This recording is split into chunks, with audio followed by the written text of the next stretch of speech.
নমস্কাৰ। খিৰিকী নামৰ এটা অসমীয়া ৱেবছাইট লঞ্চ হ'বলৈ গৈ আছে আৰু উদ্যোক্তাসকলক মই ধন্যবাদ জ্ঞাপন কৰিছোঁ।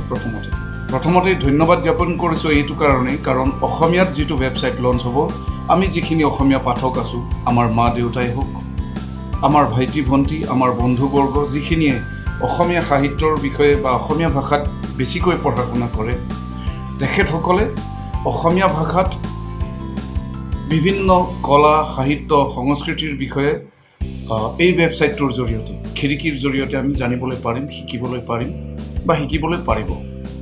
সেয়েহে এই খিৰিকীখন নিৰ্মাণ কৰিবলৈ যিখিনি উদ্যোক্তাই উদ্যোগ লৈছে বা যিসকলে এই ৱেবছাইটটো ডিজাইন কৰি উলিয়াইছে, তেখেতসকললৈ মই মোৰ আন্তৰিক ধন্যবাদ জ্ঞাপন কৰিছোঁ, শুভেচ্ছা জ্ঞাপন কৰিছোঁ।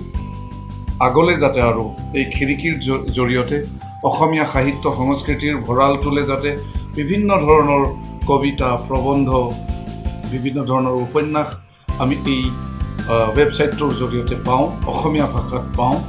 আমাৰ ল'ৰা ছোৱালীয়ে যাতে অসমীয়া ভাষাত পঢ়িব পাৰে, তাকেই মই কামনা কৰিছোঁ।